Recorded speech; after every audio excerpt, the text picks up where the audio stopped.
Kailan ka nag-start na magpapasok ng mga containers? Anong year? Mga 2017 po yata. 2017. Pero yung pag-start mo sa 2017, hindi ka pa enrolled doon sa Davao Group na sinasabi mo? Hindi pa. Hindi pa. Noong 2017, when you first started, ilang containers ang napapapasok mo? In a week? Hindi pa po ganun karami. Give me a number. Siguro mga 15, 14, ganyan. So 15 or 14. And the same process to, no? Pag inaayos mo, green lane siya. Hindi po. Ano yan? Hindi po lahat green lane. No? May dumadaan ng yellow lane, may dumadaan ng red lane. Ayun nga po. At nung December nga rin po noon, taon na yon, nagka-problema nga po, nagka-red lane po ako, halos lahat ng container. Kaya po naghanap po ako ng tutulong sa akin. So, sinabi mong nagka-problema ka, feeling mo inipit ka kasi hindi ka enrolled dun sa TARA system na sinasabi mo? Yes, Your Honor. Okay, so inipit yung containers mo, kaya all of your containers na pinapasok mo naging red lane, meaning strict ang pag-inspection sa mga containers mo. Yes po, Your Honor. So strict even if nagbayad ka na? Opo, harangin po nila yan, nagbayad ka na. Kahit bayad ka na? Oo. Marami silang pwedeng gawin. Pwede nilang pa x-ray, pwede na naman nilang pa 100% inspection. Marami silang pwedeng gawin na pwede pang haharas. So ipitin yung containers na pinapasok mo?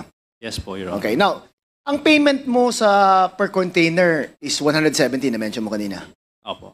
Was that before being enrolled in the TARA system or after being enrolled in the TARA system? After na po yun. After. So, paano yung before? Magkano ang binabayad mo? Depende po yun. Nire-refer ko po yun dun sa broker namin. Average amount? Iba-iba po pero mataas po siya. Hindi Mataas? ako nagkakamali. Mga nasa 280, 300, mga ganun po. So, mas mahal yung payment mo nung before ka na-enroll sa TARA system? Yes, Your Honor. And wala pang assurance na pwede pang maipit yung containers mo even if nagbayad ka na? Opo. Opo. Now, sige, let's go to the point na na-enrolled ka na sa TARA system. Sabi mo may parang central command, tama ba yun? Opo. Na sila yung kausap mo? Opo, yung Davao Group po yun. Davao Group. Yung command center po, yun po, ang nag-establish po niyan sila, Commissioner File doon po nung time niya. Commissioner File doon? Yes po. Ang nag-establish ng command center? Command center. So, magkahiwalay na entity itong Davao Group and command center? Sabi mo? Kasi yung Davao Group po, hindi naman po sila nagtatrabaho sa Bureau of Customs. Okay. So, Davao Group is just an organization but not employees of the Bureau of Customs. Yes, Your Honor. Meaning, wala silang kinalaman sa pag-inspection, pagpirma, order the release, etc. Wala. Wala po. Okay. But, kailangan kang dumaan sa kanila, sinasabi mo. Yun nga po, ano yun sinabi ni Jojo ba ako, nirefer nila ako sa kanila. Nung nakamit ko sila, si Tita Nani, sabi niya, kailangan kang mag-enroll sa amin. Parang ang aking intindi po doon, lahat po, kailangan dumaan sa kanila Lahat magbigay ng TARA.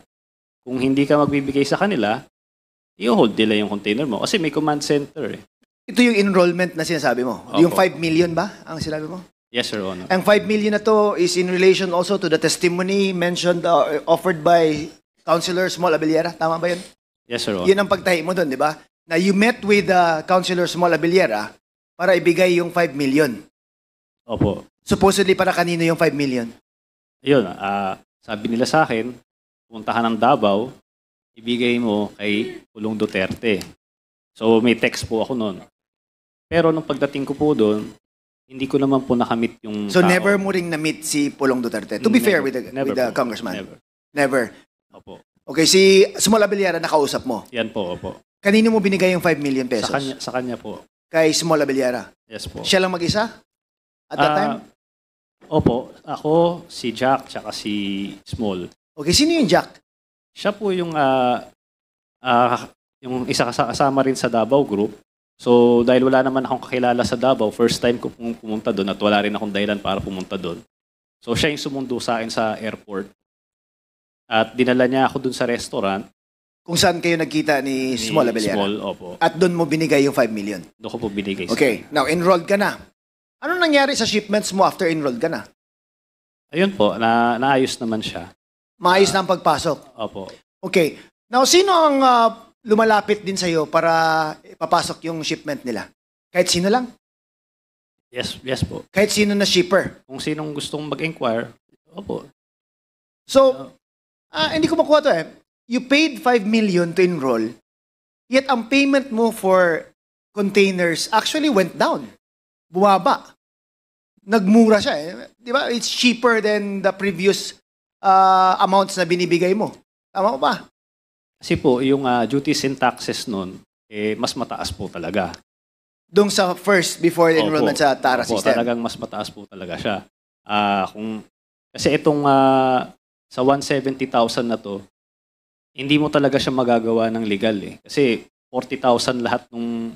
So, footwear, tableware, katulad po nitong nangyaring to, footwear, tableware, kitchenware, wala pong tax na 40,000 buong container. Kung isang container yan. Oo. It should be more. Kung idadaan mo yan ng legal, Answer me. It should be more. it should be more. Dapat mas mahal ang taxes na babayaran nila. Yes po, Your Honor. Okay. Now, question. Kung may lalapit sa'yo na sabihin natin gustong pumasok ng 20 containers, you don't ask kung anong laman yan, di ba? Magbibigay sila sa akin ng packing list. Ang packing list may declaration ko ng laman. Yes po. But for you, you take their word na kung ano nakasabi doon sa packing list na yun, yun ang parang you will believe in. Yun ang that's what you will believe in. Yes po, Your Honor. Okay, so wala kang pakialam kung drugs ba yan, baril ba yan, mga illegal na mga gamit or something. Basta you just rely on the declaration of the shipper kung ano nakalagay doon sa dokumento. Kung drugs po yun, hindi ako papayag. Syempre. Of course, di ba? But kung hindi mo na pinapakialaman, you don't find out kung ano pa ang laman. Kung ano lang yung sinabi nila, yun lang yung paniniwalaan ko. Kung ano nasa papel na sinabi nila na used clothing or something like that, yun na yung paniwalaan mo. Yes po, Your Honor. And you don't go beyond the document that's given to you. Meaning, hindi ka na nag-iimbestiga. Sino ba to? Bakit siya mag-ship ng 10 containers? Sino ba to? At bakit ganito ang laman ng container niya? Hindi na. Wala na. Basta nagbayad sa'yo, basta inayos mo, okay na sa'yo. Yes po, Your Honor. And once you started with the TARA system, smoother yung pagpasok ng containers mo. Tama ba? Yes po, Your Honor. Walang sudden inspections, walang red lane bigla, wala. Wala po, Your Honor. Puro green lane to. Green lane. And fixed amount, 170 per container. Yes po, Your Honor. Puno man yan or hindi puno, 170 ang bayaran. Yes po, Your Honor. And sa testimony mo, these are all, siguro kulang yung binayad just for the taxes alone. Yes po, Your Honor. Kulang. Kulang. Now, how do you make the payments to these members ng kung sino man to binibigay yung payment na 170? Yung sa TARA po, inetext po ako ni Tita Nani. So, depende po. Minsan pupunta siya sa opisina, tapat ng opisina namin. Minsan papupuntahin niya ako doon sa isang lugar. So, cash to? Opo, cash po. Always cash. Handed over to this Tita Nani. Yes po, Your Honor. And you've met this Tita Nani in person. Yes po, Your So, kilala mo, ma-identify mo yung person na to. Yes po. Okay, so, is it on a daily basis, a weekly basis, or anong basis ng pagbigay ng pera? Weekly basis po ito. Weekly. Opo. So, i-total mo yung number of containers na pinapasok mo and you give the equivalent amount based on the 170,000 per container na agreement. Yes po, Your Honor. And that's, anong araw yan binibigay? Tuwing Friday po ito. Fridays. So, cash, no? Sabi mo. Cash po. Okay, now, to the Bureau of Customs. Sir, have you heard of these things going on prior to your assumption ba of your current position? Your Honor, prior to my assumption, I've not Heard. Yes, Your Honor. Okay, but nga yun, you've heard of it. From the Stories. Yes, Your Oh, Honor. but never na may nahuli kayo, may pinosecute kayo or anything like that. I am not aware, Your Honor. You I'll are have not to check. aware? Yes, sir. Di ba? Sa dami ng pinapasok nila, wala kayong na-prosecute man lang na ano? That's 100 containers a week. I have to check our records, Your You Honor. have to check Okay. Mr. Guban, na-mention mo rin tong TARA system before. Yes, Your Honor. Good afternoon. So, anong alam mo about the TARA system? Tama ba yung sinabi ni Mark Taguba? Your Honor, traditionally, even up to now, that is the common transaction in the Bureau. The common. Regardless of kung sino yung commissioner. Regardless, Your Honor. Really? Yes, Your Honor. So, anong year mo pa noon nalaman na may ganitong Since time kalakaran? immemorial, Your Since Honor. time immemorial. When I was there at 2017, muntik na ako, 2 beses akong itinapon because of that. Because I am against na yun ay magpatong-patong, bigas-bigas. I was then in Batangas. So, So- Mark Taguba is just one of the many who facilitates the Yes, Your pagpasok Honor. ng mga container vans. Yes, Your Honor. One of the many. Yes, Your Honor. Mga ilan sa tingin mo yung many na pinagsasabi Your mo? Honor, if there are about 10,000 per week containers, so how many brokers? The same of Mr. Taguba. So, are you telling me that 10,000 containers are enrolled in the TARA system? Di naman Not siguro. exactly, Your Honor, Ah. because there are Super Green Lane, the multinational, na they are not really Yung giving- legit na Yes, the dinideclare legit. lahat na Plus gusto the- magbayad ng tamang buwis. Yes, Your Honor. But Okay. because of so many Chinese businessmen in the Philippines, they are all transacting business the same. The same way as Mark Taguba does. Yes, Your Honor. Ilan yan sa tingin mo? That is thousands, Your Honor. Thousands of brokers? Yes, Your Honor. And weekly yan? Pasok ng container vans? Yes, Your Honor. Are you exaggerating things, Mr. Guban? Baka No, naman, Your Honor, that is based on experience. pinapasakay mo yung committing doon. No, Your Honor, that is based on experience. I'm telling now, Your Honor, because I want to change now the Bureau of Customs. Help the people now because of drugs and smuggling of rice. Di ba ano yan na you're saying this after you're convicted na? No, Your Honor, Di ba even then, sinabi mo before pa or something like even that? then, Your Honor, hindi po ako pumapatong. Okay. Wait, Ng container. I'll go back to Mark Taguba. Mark Taguba, magkano kinikita mo per container? Meron po akong 10,000 sa tracking, meron po akong 10,000 pa uling patong, tapos container deposit. Sabihin natin mga 30,000. 30,000. That's included in the 170,000 per container? Yes po, Your Honor. Included na. Congressman Flores, if I may. Go ahead, sir. Gusto ko lang ano yun kasi para makumpleto yung Go ahead, sir. picture. Go ahead, chair. Mark, gaya nung tanong ni Congressman Flores, so roughly kumikita ka ng 20,000 per container. Yes po, Your Honor. So, halimbawa, sa isang linggo may 100 container ka, meron kang more or less 2 milyon sa isang linggo. Hindi naman po sila palaging nagbabayad agad. So, yung iba utang. So, pero more or less mga malaking halaga rin po. So, ibig sabihin, pag container, kasi may 20-footer na container, may 40-footer na container. So, regardless of the size, basta yun ang tara. Opo. So, alam mo ba kung kanino napupunta yung magkano 170 per container? Yes po, Your Honor. Pwede mo bang ikwento sa amin ni Congressman Kit kung kanino napupunta yung 170 na yun? Kung alam mo lang, no? Kung ano yung breakdown ng 170 na yun? Sabi ko nga po, mahirap naman po magsalita ngayon dahil wala naman sa akin yung mga dokumento ko. Pero kung yan po, nasabi ko na to lahat noon Senate hearings, congressional hearings. Wala naman po nagbago, nandiyan pa rin naman po yun. So hanggang ngayon? Pwede niyong makuha yan kung ano, sa sige. Senate. So nasabi mo na yan noon? Nasabi ko na po noon to. Tama ba yun, Jimmy, na yung bayaran pala dyan o yung TARA system na sinasabi, per container? Yes, Your Honor. Ngayon uso na GCash. Okay, sige. Salamat. Congressman Kit, you may proceed. Continue, please. So, kung you have 30,000 per container and there are 100 containers na pinapapasok mo every week, magkano ang kinikita mo? Mark, Malaki rin po. that's how much ba? I'm very poor in math. Ha? 3 million? 3 million a week?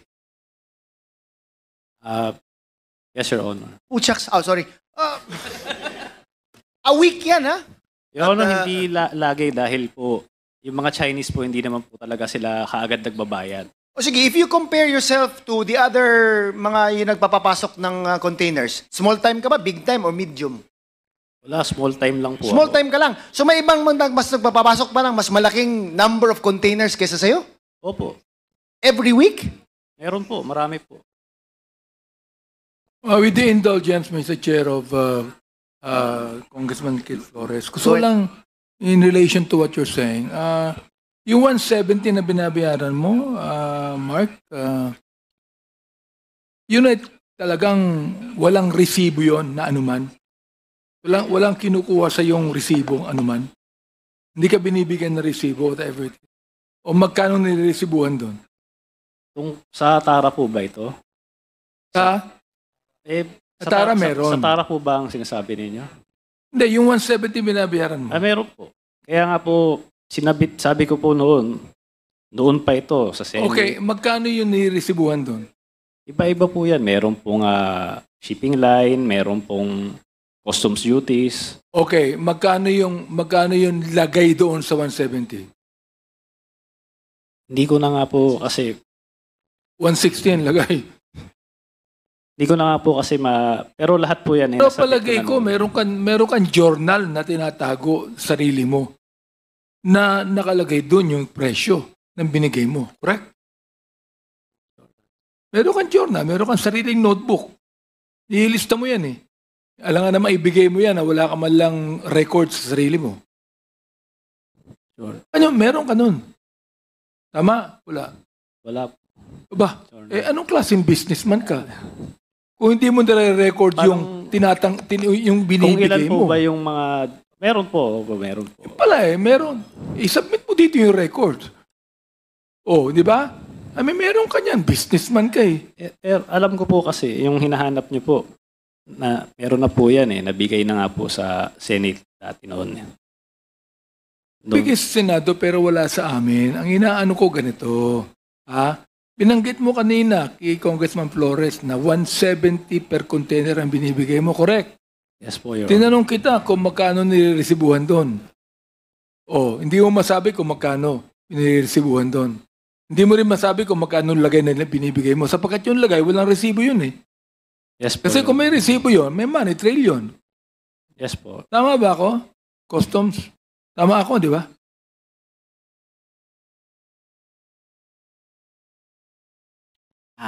Mr. Chair, regarding the money trail, Your Honor, or... Hindi. Tama ako na kung may lagay doon, walang resibo yun. Sapat kung mayroong resibo, may money trail na makikita sa inyo. Hindi naman pwedeng resibuhan yan na resibo ng gobyerno eh. Correct? I'm sorry, Your Honor, but I have no personal knowledge of Hindi ko sinasabi yung may personal knowledge kang. Sinasabi ko lang kung yan nangyayari yan sa customs. Kung naman nagtatago ka pa na kung ano-ano eh. Ilan taong ka na sa customs? Your Honor, Ilan taong ka na sa customs? about 5 years, Your Honor. Wala kang alam? Your Honor, about... Yung una kong your honor. Bira, 5 years ka na dyan, may alam ka. Bira, ang inaano mo, meron kang journal na tinatago dyan. For example, like, 170,000. Niresibuhan ang 100,000. Yung 70, walang resibo. Lagay yun. Di ba? Therefore, yung walang resibo ng 70,000, nire-record mo yan sa personal journal mo. Businessman ka eh. Sige po, Your Honor, kumahanap ko po. Mahanap mo yan. Mahanap mo yan. Maniniwala ako sa sinasabi mo kung bibigay mo sa amin dito yung personal na record ng mga lagay ng mga na binigay mo. Si Chair. Okay? Yes po, Mr. I-submit Chair. mo dito. Para maniwala kami sa'yo. O makikita namin ngayon yan. Kung yun sa drugs nga sa drugs. Yung pinapanood ko, Congressman Flores, sa Netflix yung Narcos, meron silang journal Meron silang journal, record book na nilista kanino binigay ito. Nakalagay doon Kaya binigay. Meron kanin doon. Tama? Yes po, Mr. Yun Chair. pala meron ka pala Submit mo sa amin para makita namin kung sino tumanggap. Nanguhula tayo dito. Sasabi mo, sino yung nakatanggap niyan? Manghuhula tayo dito, hindi mo masabi. Bigay mo sa amin yung listahan. May listahan ka Nilaman po, Mr. Chair. Okay, please proceed. A few more Congressman, questions, Mr. Chair. Mr. Taguba, nung you were doing this business, isang consignee lang ba ang ginagamit mo? O Hindi iba-iba? po. Iba-iba po. Pero Iba-iba. So ano naman ang share ng consignee doon? may royalty fee po siya. How much naman? 1,500 1.5 lang per container. per container. But hindi ba siya mga problema kung siya din ng may hawak sa container na may contraband at siya nahuli? Yan po yung arrangement eh. Hindi ko po... For a fee of 1,500, yan na risk ang iti-take niya? Kasi po, hindi naman din namin iniisip na yun nga po, may droga o kung ano pa man doon sa container. Regular shipment lang po iniisip namin. Okay, so sige, can you give me an estimate kung ilang consignees ang ginagamit mo for your business? Ang 5, 6, 3 po. 3. Opo. Okay, now, customs. Hindi nyo ba wouldn't it be easier to track it na bakit itong 3 consignees na to, ang mga containers sila, ang binabayaran taxes is ganito lang. Mababa. And they're always shipping in containers on a weekly basis. Isn't like if you just graph it, parang hindi ba nakakano yan na but si consignee A, B, and C, almost 30 per containers per week, yet the average amount of taxes that they pay per container is mababa lang, 40,000 lang or something like that. Hindi ba yan Yes, Your Honor. We have record for that. And anong ginagawa nyo? Ba't green lane pa rin yung mga consignees na yan or something? Hindi ba yan red flag dapat? Yes, Your Honor, that should be. And my a red question flag. is, what are you doing about it? Your Honor, You'll get back to me? No, Your Honor. It's handled by a different. Handled by whom? Risk management office. Risk Management Office. So they've been knowing about this, and what have they done so far over the years? Your Honor, They can answer it, not you, right? no, Your Honor. Okay.